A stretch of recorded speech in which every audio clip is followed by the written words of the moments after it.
सैनिक टाकळीत व्यसनमुक्त तरुण सुदृढ भारत अभियानाअंतर्गत विशेष कार्यक्रम संपन्न.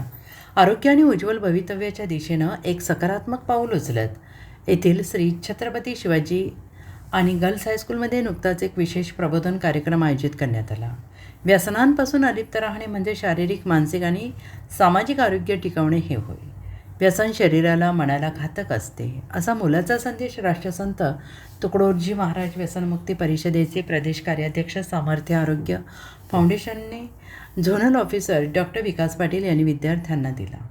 डॉक्टर विकास पाटील यांनी आपल्या ओघवत्या शैलीत विद्यार्थ्यांना व्यसनांमुळे आरोग्यावर होणाऱ्या दुष्परिणामांची सविस्तर माहिती दिली.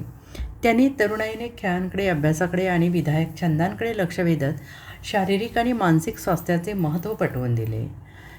कार्यक्रमाच्या शेवटी सर्व उपस्थित विद्यार्थ्यांनी आयुष्यात कधीही कोणत्याही व्यसनाच्या आहारी न जाण्याची आणि इतरांना सुद्धा त्यापासून परावृत्त करण्याची शपथ घेतली. आरोग्य जनजागृतीच्या या स्तुत्य उपक्रमाबद्दल शाळेच्या वतीनं डॉक्टर विकास पाटील यांचा सत्कार करून त्यांना सन्मानित करण्यात आले. या प्रेरणादायी कार्यक्रमामुळे विद्यार्थी आणि शिक्षकांमध्ये एक वेगळी ऊर्जा पाहायला मिळाली. अशा सकारात्मक उपक्रमांमुळे भावी पिढी व्यसनमुक्त सुदृढ घडण्यास नक्कीच मोठी मदत होईल, असा विश्वास यावेळी व्यक्त करण्यात आला. यावेळी मुख्याध्यापक विनोद पाटील, एस ए अंबुपे, विद्यानंद पाटील, दोन्ही शाळेचे शिक्षक, विद्यार्थी उपस्थित होते.